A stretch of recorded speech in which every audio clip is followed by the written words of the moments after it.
사도행전 51번째 시간입니다. 잘하는 사람은 이런 점이 다르다. 잘하는 사람은 이런 점이 다르다라는 제목으로 우리 하나님 말씀 함께 나누도록 하겠습니다. 우리 한상훈 주사님 회사에서 일 잘한다는 소리 듣죠? 우리 이강복 주사님은 군인 30년 할 때 참 잘했을 것 같고, 그죠?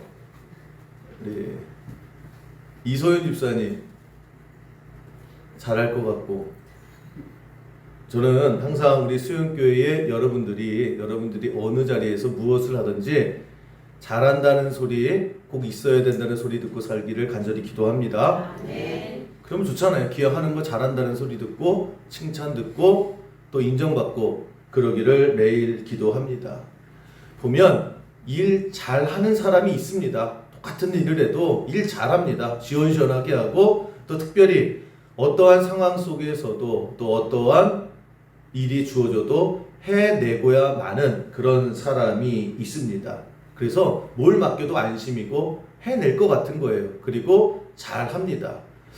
그 성경에서 이런 탁월한 그런 인생을 살았던 사람을 뽑으라라고 하면 사도 바울을 뽑을 수가 있습니다.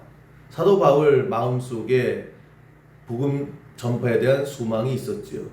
그 복음 전파를 위해서 참 많은 일들이 있었습니다. 방해도 있었고 힘듦도 있었고 상황도 매일 안 좋았습니다. 그러나 해냈지요. 해내고야 말았고 잘 전했습니다.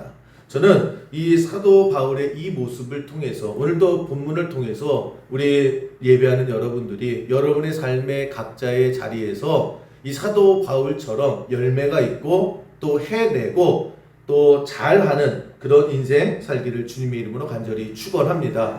그러기 위해서 필요한 게 뭐냐? 오늘 본문을 통해서 두 가지를 살펴볼 수가 있습니다. 일 잘하는 사람은 이 두 가지가 남다르다라고 하는 것입니다. 첫 번째는 항상 준비되어져 있어야 한다라고 하는 것입니다. 오늘 본문은 그거예요. 감옥의 간수가 사도 바울에게 묻습니다. 내가 어떻게 하여야 구원을 받을 수 있습니까? 밑도 끝도 없이 이렇게 질문을 합니다. 오늘 30절 이렇게 시작을 하지요. 그들을 데리고 나가 이르되 선생들이여 내가 어떻게 하여야 구원을 받으리까 하거늘. 그랬을 때에 바울의 대답이요. 잠깐만, 야 너무 갑작스럽게 밑도 끝도 없이 질문하잖아. 조금만 기다려봐. 생각 좀 정리하고 내가 확실히 알아보고, 아니 공부 좀 해보고, 아니 설교 준비 좀 해보고, 이렇게 대답하지 않았고 어떻게 해요? 즉각적으로 그가 질문하는 데에 답을 해줍니다. 이게 31절 32절 말씀인데, 31절 32절 이르되 주 예수를 믿으라. 그리하면 너와 내 집이 구원을 받으리라 하고 주의 말씀을 그 사람과 그 집에 있는 모든 사람에게 전하더라. 어떻게 구원을 받을 수 있습니까? 즉각적으로 주 예수를 믿으면 돼 라고 하면서 거기에 있는 모든 사람들 모아서 마치 부흥회 하듯이 그렇게 말씀을 증거하고, 그렇게 증거한 말씀 속에 성령이 역사해 주셔서 거기에 있는 모든 사람들이 구원받고 예수를 영접하게 되는 그런 역사가 일어나게 되었다. 이것이 오늘 본문의 그림입니다. 오늘 이 광경을 바라보면서 우리가 생각해야 될 것이 뭐냐? 항상 그래요. 쓰임받는 사람을 보면 언제나 준비되어져 있다라고 하는 것입니다. 열매를 거두는 사람은 언제나 씨를 뿌리고 있었다라고 하는 것입니다. 그래서 베드로전서 3장 15절에도 이렇게 말씀을 하시지요. 너희 속에 있는 소망에 관한 이유를 묻는 자에게는 대답할 것을 항상 준비해라. 그러니까 항상 미리 준비하고 있으라. 이것이 늘 성경에서 우리에게 말씀하시는 내용이다라고 하는 것입니다. 준비하고 있어야 되는 거예요. 많은 사람들이 꿈 이야기를 합니다. 목사님 저는 이런 꿈이 있고요. 목사님 저는 이렇게 하고 싶고요. 여러 가지 많은 꿈이 있습니다. 제가 누누이 하는 말씀이지만 여러분, 꿈 이야기를 들을 때마다 제가 말씀드렸습니다. 늘 묻는 게 뭐냐? 그러면 그 꿈을 이루기 위해서 넌 무엇을 지금 하고 있느냐? 이거는 제가 묻기도 하고 스스로 질문하다 이렇게 이야기를 합니다. 내가 이런 꿈이 있어요. 꿈 좋은 거예요. 비전 좋은 겁니다. 희망 좋은 거예요. 바람이죠. 그 다음에 그래서 그 좋은 꿈을 위해서 너 그 꿈을 이루기 위해서 네가 지금 하고 있는 게 뭐냐? 넌 지금 어떠한 대가를 치르고 있느냐? 그 질문에 대답할 줄 알아야 한다라고 하는 것입니다. 여러분 꿈이라고 하는 것은 이루는 대가를 반드시 치러야 한다는 거예요. 난 공부를 잘하고 싶어요. 그런데 얼마만큼 공부하고 있느냐? 예, 저 하루에 몇 시간씩 공부합니다. 저는 기도 응답 많이 받고 싶어요. 무서워요. 집사님 그럼 기도 얼마큼 하십니까? 나는 건강하고 싶어요. 건강을 위해서 지금 당신이 하고 있는 게 무엇입니까? 라고 물었을 때에 원하는 그것을 위해서 당신 지금 뭐 하고 있습니까? 라고 했을 때에 자신 있게 대답할 줄 알아야 그것이 꿈이 되는 거예요. 그런데 학생이요. 너 정말 저는 공부 잘하고 싶어요. 근데 공부하냐? 저는 학교 다니기도 싫어요. 저는 기도 응답 많이 받고 싶습니다. 기도하고 계세요? 아 이제 할 거예요. 근데 응답부터 주셨으면 참 좋겠습니다. 그걸 들을 때마다 제가 뭐라고 그래요? 꿈은 꿈인데 무슨 꿈이요? 아, 이걸 할 때마다 자꾸만 유튜브가 생각이 나서 우리끼리면 내가 막 그걸 개꿈이라고 그러죠. 개꿈이에요 그거. 아니 공부도 안 하고 공부 잘하고 싶고요. 기도도 안 하고 기도하고 싶고. 운전면허 예를 들면 나 운전 잘하고 싶어요. 그럼 운전면허 따야죠. 나 운전면허 따기 싫어요. 이거 다 개꿈입니다. 개꿈이 뭐예요? 안 이루어져요. 이루어질 수가 없다라고 하는 것입니다. 이게 삶의 가장 기본적인 그런 진리라고 하는 것입니다. 저는 우리 수영교회 오늘 예배하는 모든 분들이 꿈이 있기를 간절히 소망합니다. 꿈이 있어야 돼요. 하고 싶은 게 있고 갖고 싶은 게 있고 되고 싶은 게 있고 하나님께서 주신 비전이 여러분의 가슴을 꽉 차기를 간절히 기도합니다. 그리고 그 주신 비전, 그 주신 꿈을 이루기 위해서 여러분 수고하셔야 돼요. 대가를 치러야 되고 노력해야 되고 애쓰고 힘씀이 있어야 된다라고 하는 것입니다. 그래서 꿈을 얘기할 줄 알고 그 꿈을 이루기 위해 내가 지금 애쓰고 내가 발버둥치고 내가 힘쓰는 이것이 무엇입니다. 자신감 있게 얘기할 줄 아는 그런 성도의 삶 살기를 주님의 이름으로 간절히 축원합니다. 예배 전에 우리 예나 학생이랑 청년이랑 되게 이쁘장하게 생겼는데 격투기 선수입니다. 주짓수가 뭐냐면 팔다리 꺾어버리는 거예요. 제가 물어봤어요. 야 얘네야 너랑 나랑 모르는 사이야. 길거리에서 만났는데 서로 악이 받쳤어. 제가 등치가 작진 않잖아요. 내가 인내면서 너를 그냥 때리려고 그러고 너도 인간 죽여야 되겠다고 우리 둘이 싸웠어. 너랑 난 누가 이겨 그랬더니 뭐라고 그럴게요. 거의 눈빛은 그래요. 제가 이길 거예요 라고 하는데 눈빛은 목사님은 껌이에요. 껌. 오늘 여러분 예배 중간에 우리 실전을 한번 보도록 하겠습니다. 누가 이기나? 근데 보세요. 그 주짓수가 블랙 레벨, 퍼플 레벨, 블루 레벨 뭐 이렇게 쭉 있대요. 근데 블랙 레벨까지 하는데 10년, 15년이 걸린대요. 그러면 주짓수 하는 사람들이 블랙 라벨까지 딱 따고 싶잖아요. 그 블랙 라벨을 따면요 세상 무서울 거예요. 누굴 만나도 안 진대요. 그 꿈을 가지고 주짓수나 뭐 이런 걸 하지 않습니까? 그러면 그걸 따기 위해서 10년이든 15년이든 애써야죠. 그냥 하얀 띠 물고 나는 그냥 언제 블랙띠 언제는 블랙 라벨 돼요 안 돼요? 안 돼요. 그만큼 때로는 다치기도 하고 때로는 애쓰기도 하고 슬럼프도 오고 그러나 그걸 겪어서 레벨이 올라가서 블랙 레벨이 되는 거와 마찬가지로 여러분 우리가 내가 꿈이 없다라고 하는 것 자체가 있으면 안 돼요. 꿈이 있어야 돼요. 하나님을 믿을 때 하나님께서 우리 각자에게 꿈을 주세요. 희망을 주시고 소망을 주세요. 그리고 그 소망을 소중히 간직해서 내가 대가를 치르겠습니다. 애쓰겠습니다. 노력하겠습니다. 그렇게 수고해서 결국 기쁨의 열매를 맺는 여러분 인생 가운데에 열매가 있는 복된 삶 살기를 주님의 이름으로 간절히 축원합니다. 사도 바울이 그런 인생을 살았다라고 하는 것이 오늘 메시지예요. 사도 바울 하나님께 주신 비전이 뭐냐? 복음 전파예요. 복음 증거하는 내가 땅끝까지 이르러서 내가 하나님을 전하고 싶다라고 하는 꿈을 주셨고 비전을 주셨습니다. 그리고 바울의 인생이 왜 중요하냐? 바울의 인생이 왜 복되냐? 그 꿈을 이루기 위해서 평생을 애썼다라고 하는 것입니다. 사도행전부터 시작해서 모든 성경 바울의 뭐예요? 고난, 고초, 방해, 위협, 어려움 그런 것들을 쭉 다루죠. 어마어마한 고초가 있었습니다. 그런데 바울의 인생이 왜 복됩니까? 그 고초, 그 어려움 그것을 다 견뎌냈다라는 거예요. 그리고 해냈다라고 하는 것입니다. 빌립보에 가면 빌립보의 말씀을 전하고 에베소 가면 에베소 전하고 다 전하고 이루어내더라고 하는 것입니다. 성경을 가만히 보면 그 열매를 얻기 위해서 사도 바울은 대가를 치렀죠. 때로는 감옥에도 갇히고 때로는 모함도 받고 때로는 굶기도 하고 때로는 강에서 파도도 만나고 수많은 것들을 그러나 견뎠어요. 그리고 준비하고 대가라고 하는 준비를 치르고 났을 때에 그가 가는 곳마다 성령의 역사가 일어나고 교회가 세워지고 그 꿈이 이루어지더라는 거예요. 이런 우리가 인생을 분명하게 살아가야 됩니다.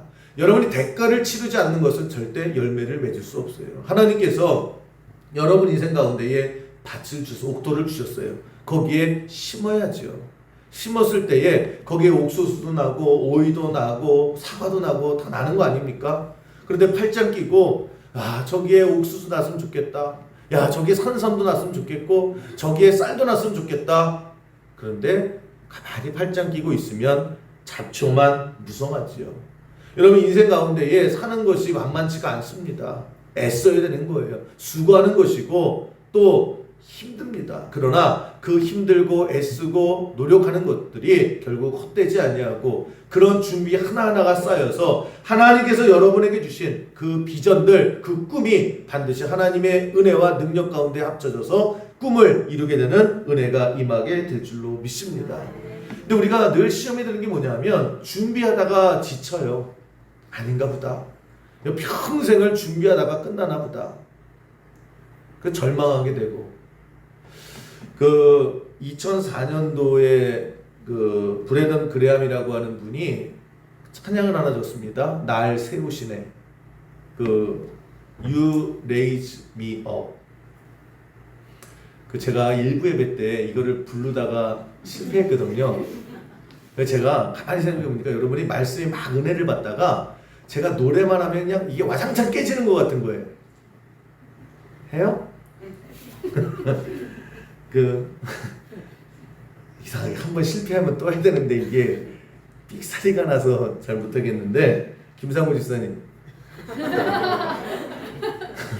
이거 여러분 다 아는 찬양입니다. 근데 이 전 세계적인 모든 사람들이 굉장히 많이 불렀고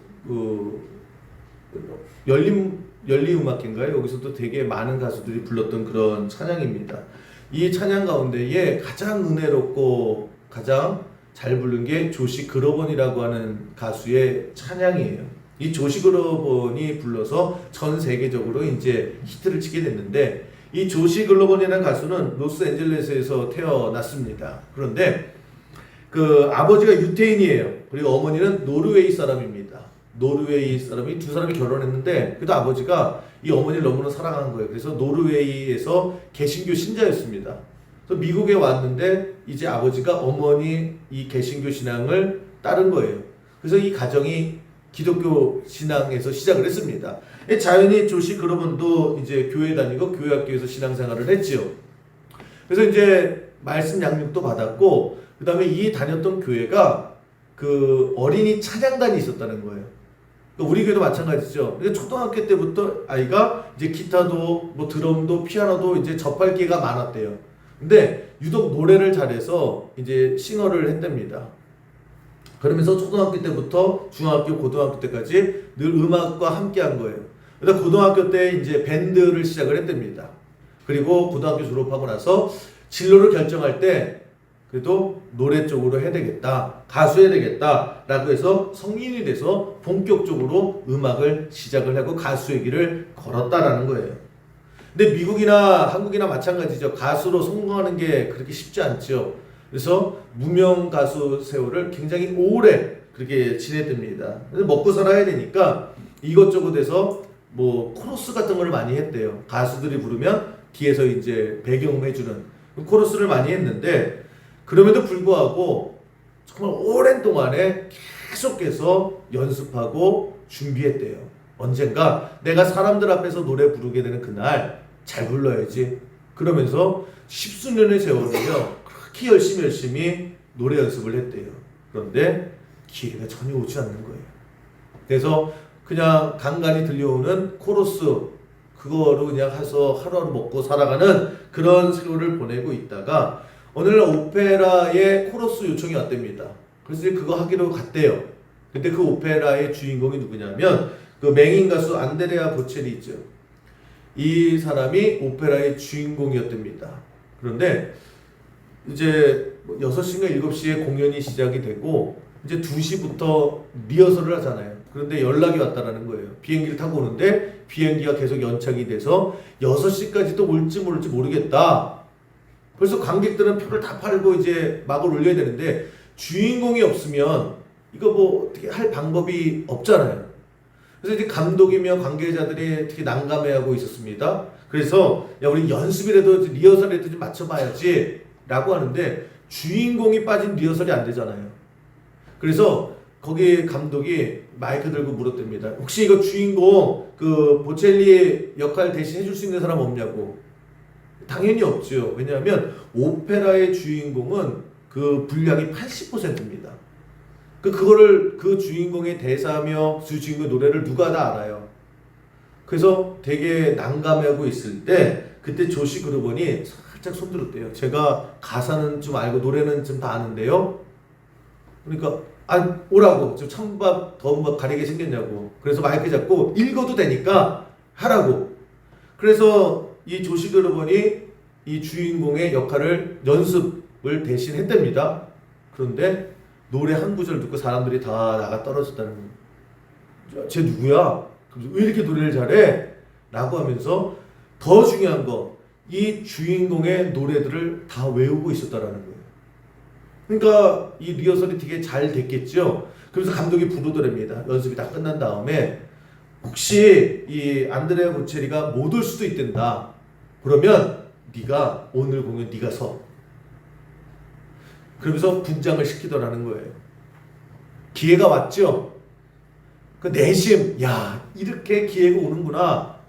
그 항상 이 조시 그루버는 연습을 어떻게 했냐면 나도 언젠가는 주인공이 될 거야 라고 하면서 항상 주인공의 노래를 주인공 된 것처럼 계속 10년 넘게 연습을 한 게 그 몸에 밴 거예요. 그러다 보니까 기회가 왔죠. 그리고 4시가 되고 5시가 되고 6시가 됐는데 이 보첼리가 안 오는 거예요. 야 드디어 하나님께서 나의 길을 열어주시는구나. 그리고 이제 감독도 야 빨리 준비해. 그냥 할 수 있어. 그리고 막 내보내려고 하는데 누가 와요? 참 눈치도 없는 안드레아 보첼리가 10분 전에 오더라는 거예요.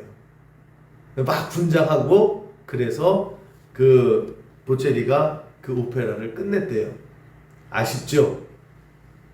우리 이런 경우 되게 많아요. 될 듯 야 이제 풀리나 보다. 그런데 딱 꺾이고 야 내가 이렇게 연습했고 이렇게 칸을 갈았는데 이제 나에게 길을 좀 열어보나라고 하는데 희망에서 뚝 꺾일 때가 참 많아요. 이 조시 그루버도 그랬을 거예요. 근데 거기서 끝났느냐? 아니에요. 그 오페라의 진행을 맡았던 로시 오도넬이라고 하는 그 진행자가 있대요. 토크쇼 진행자가 있었대요. 이 진행자가 가만히 그 과정을 지켜본 거예요. 야, 저 친구 노래 잘하네. 저거 어떻게 저 가사를 다 외웠지? 저 보통이 아니네. 눈여겨봤다라는 거예요. 그리고 이제 데뷔할 수 있었는데 딱 꺾였을 때도 별로 실망 안 하고 그냥 무덤덤하게 하는 그 과정이 굉장히 인상 깊었답니다. 야, 내공도 있네. 맷집도 있네. 그러면서 자기가 진행하는 토크쇼에 불렀다는 거예요. 그래서 야, 내가 너를 좀 봤다. 근데 야, 너 멘탈도 장난이 아니고 노래 잘하더라. 그래서 노래 2곡 해라. 그래서 출연을 시켜줬답니다. 근데 웬걸요? 노래를 시켰더니 그 방청객이면가 다 뒤집어진 거예요. 야, 누군데 저렇게 노래를 잘해? 그래서 2곡을 하러 갔다가 7곡을 했다라는 거예요. 그래서 그 토크쇼에 이 조시 그루번이 주인공처럼 됐다라는 겁니다. 7곡 중에 빼야 될 거 아니에요. 근데 이 프로듀서가 뺄 곡이 없더라는 거예요. 그래서 엄한 사람 분량 확 줄이고 이 사람 노래를 7개를 다 내보냈답니다.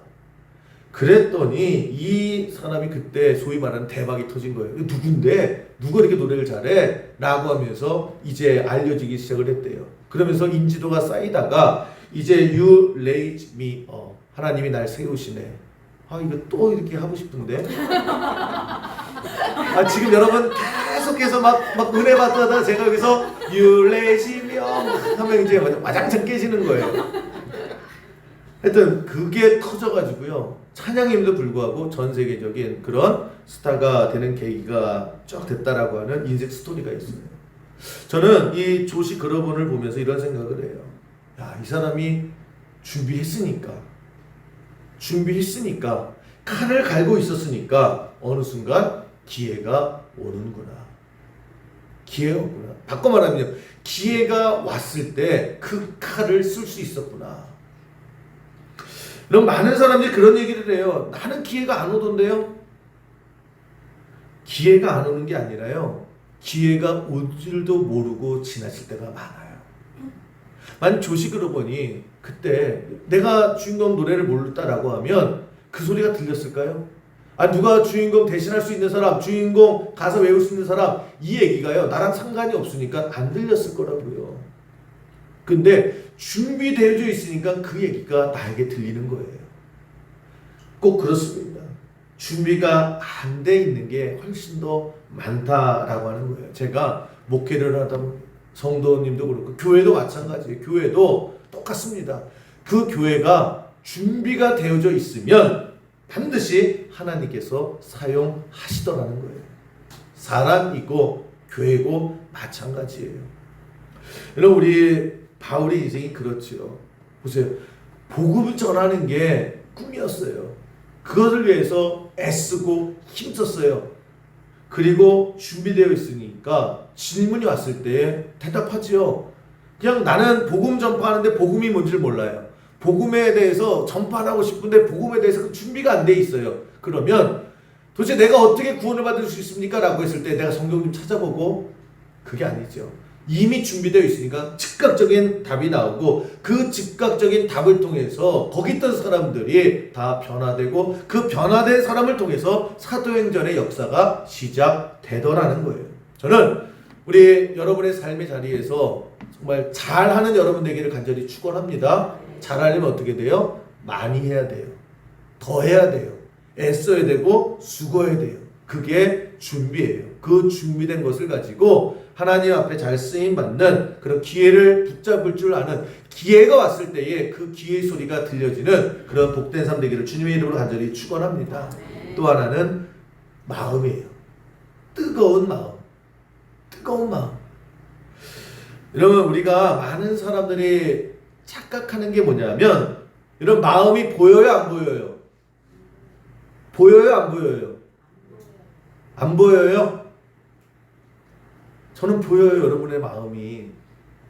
제가 궁예도 아닌데 애꾸는도 아닌데 여러분 사람의 마음은요 관심만 갖고 그 사람 보면 보여요. 왜 안 보여요? 예를 들면 여러분 집에 있는데 저녁에 가족들이 이제 퇴근을 하거나 하교를 하거나 집에 들어옵니다. 그러면 관심 갖고 이렇게 쳐다보죠. 어머니들이 자식들 들어올 때 얼굴 이렇게 쳐다보잖아요. 그러면 대충 알아요 몰라요? 저거 오늘 건들면 안 되겠구나. 아니 우리 집 얘기하는 게 아니라 우리 집 큰애가 막 11시에 들어올 때에 벌써 엘리베이터 공기만 가도 왔어? 여기서 끝내야지. 더 이상 말을 하면 이제 큰일 난다. 이거를 전 알겠던데요. 여러분도 아시죠? 남편분들이 아내 또 아내가 남편분들 자식들 알잖아요. 왜요? 관심 있게 보면요. 지금 저 사람의 마음 상태가 어떤지 대충 알아요. 말하지 않아도 알아요. 여러분 저는 요즘에 그전에는 전혀 관심도 없었거든요. 이 팥빙수가 저는 전혀 안 먹었어요. 근데 그 올 여름에 슈퍼에서 파는 1,800원짜리 팥빙수 있거든요. 여기에 제가 완전히 그냥 너무 좋아해요. 너무 좋아해요. 그래서 너무 좋아해요. 그래서 저희 집에 냉동실에 막 싸놔요 제가. 그래서 제가 요즘도 이렇게 딱 1년 됐습니다. 1년 좀 더 됐거든요. 저녁에 이제 배구 운동 갔다가 오면 이제 이 교회 앞을 지나가요. 언덕을 넘으면서 제가 항상 밝아져요. 팥빙수가 나를 기다리고 있겠구나. 기다려요, 팥빙수. 그러면서 막 집에 가요. 진짜 그렇게 팥빙수가 막 설레이는 거예요. 그 팥빙수에다가 우유를 조금만 넣고 하면 너무 맛있는 거예요. 그래서 지금도 막 이렇게 혀를 내밀고 있는데 아니 왜 이렇게 좋은지 모르겠어요. 그럼 제가 막 운동 갔다가 오면서 막 너무 막 기다려지는 거예요. 그 막 갔다 와서 그 땀난 거에서 우유를 조금 넣고 막 숟가락으로 막 이렇게 입은 다음에 이렇게 먹었을 때에 그 기분으로 딱 집에 가거든요. 그리고 이제 냉장고 문을 딱 열어요. 제가 분명히 한두 개 살지 않아요. 제가 손이 커서 많이 사다 놔요. 없을 때가 종종 있어요. 누가 있는 족족 먹어치우는 것 같아요. 그때 제가 그 문을 딱 열었을 때에 막 뒤지거든요. 왜 없지? 왜 없지? 막 손이 발발발발 떨리면서 막 떨어요. 그럼 누군가 먹은 거예요. 싹 처먹은 거예요. 완전히 싹. 그러면 제가 문 꽉 닫고 누가 먹었어! 뭐 이렇게 또 소리 지를 수는 없잖아요. 팥빙수 하나에. 그런데 저희 뒷모습에 뭐가 보여요? 저를 바라보고 있는 가족들이 어떤 시선을 볼게요? 제 뒷모습에 뭐가 보일 줄 알겠죠? 낙심, 좌절, 고뇌, 분노, 배신감 뭐 이런 것들이 느껴지지 않겠습니까? 느껴지겠죠? 느끼실 거 아니에요. 제가 얼마나 좋아하는데 그게 없으면. 야, 그런데도 그걸 먹네. 우리 집 사람들은. 여러분 보세요. 제가 팥빙수를 요즘엔 너무 그 팥빙수, 딴 거 팥빙수 아니고요. 그 팥빙수가 너무 좋은 거예요. 그건 제가 너무 좋다고 말 안 해도 알겠죠? 알잖아요. 그러니까 여러분 좋아하고 뜨거워지는 것은 티가 날 수밖에 없어요. 티가 나요. 여러분 사도 바울이 하나님을 그렇게 뜨겁게 사랑한 거예요. 그 뜨거움이요. 그냥 다 분출이 되는 거. 말하지 않아도 주변 사람들이 알아요. 사도행전 16장 25절에 이런 일이 있었지 않습니까?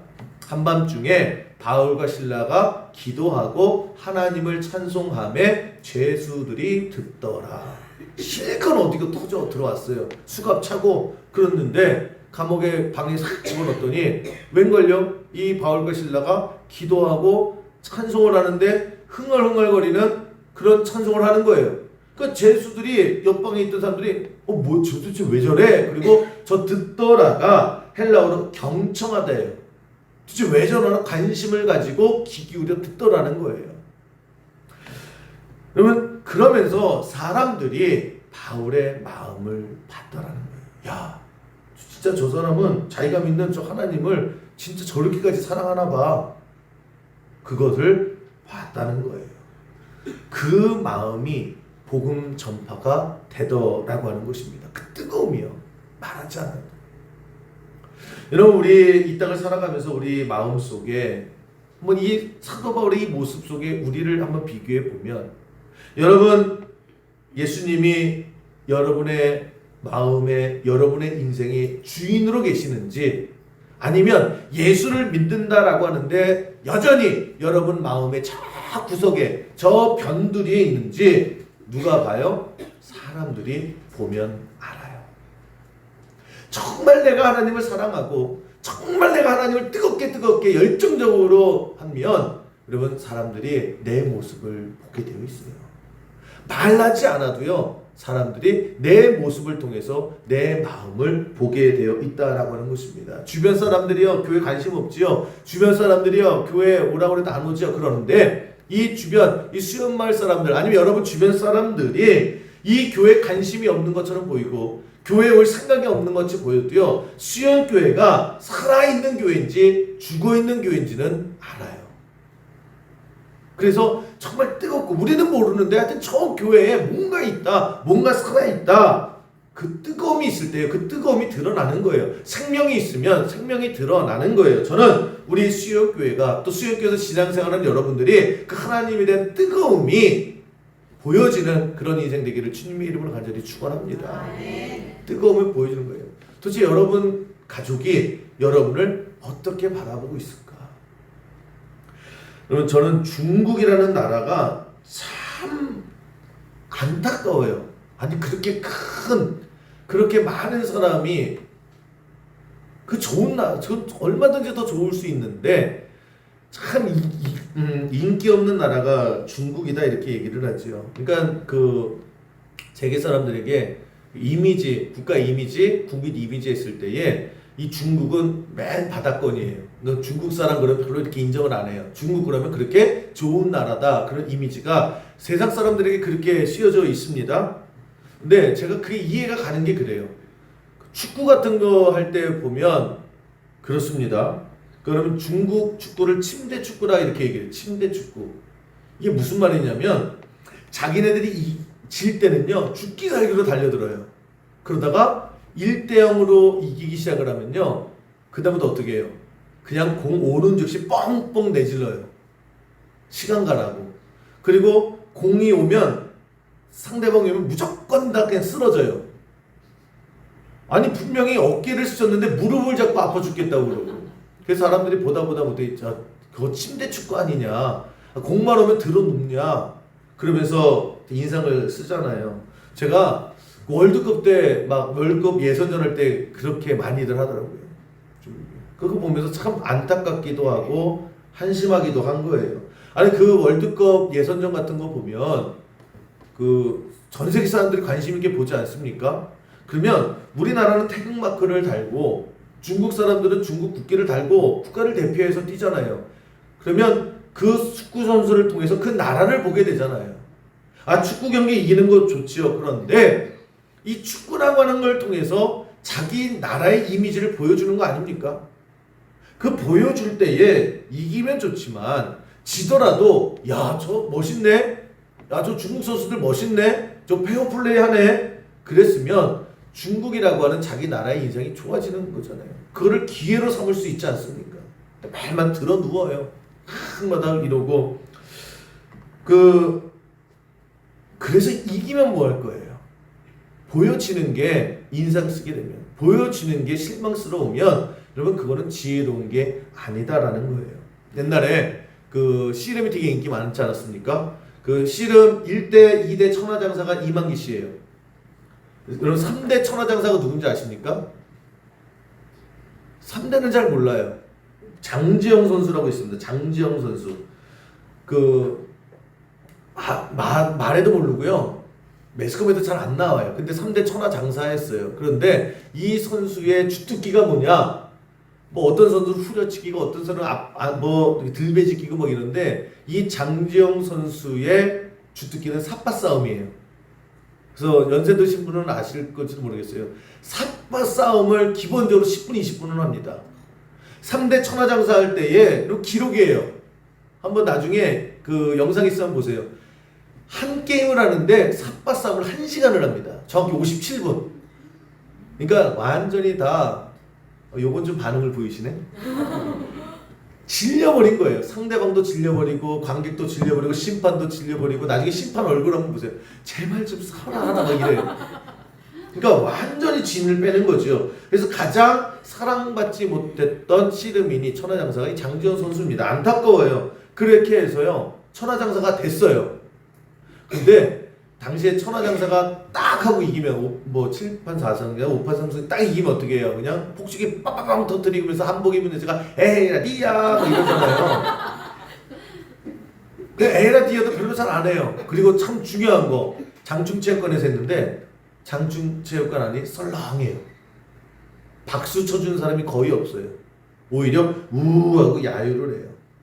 당시에 천하장사가 얼마나 인기가 있었냐면 이 천하장사만 되고 그러면 광고가 뭐 어마어마하게 들어왔습니다. 이 장지영 선수는요 광고 한 편도 못 찍었어요. 단 한 편도. 그러니까 그만큼 인심을 잃은 거지요. 보세요.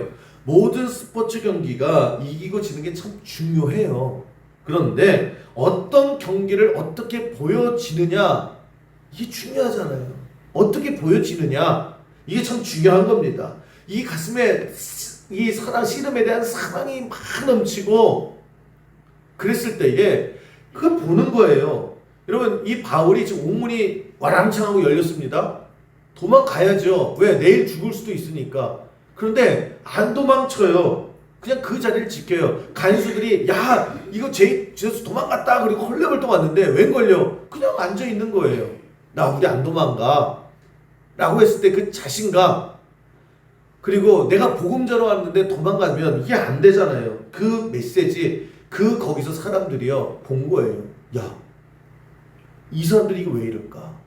라고 하면서 그가 전한 복음, 그 뜨거움이 퍼져나가서 복음이 전화가 되고요. 그러면 나도 당신처럼 어떻게 됩니까? 나도 구원받으면 어떻게 됩니까? 물어보고 자기가 와서, 사람들이 몰려와서 결국 복음을 받아들이게 되더라는 거예요. 우리 그렇게 살아가야 됩니다.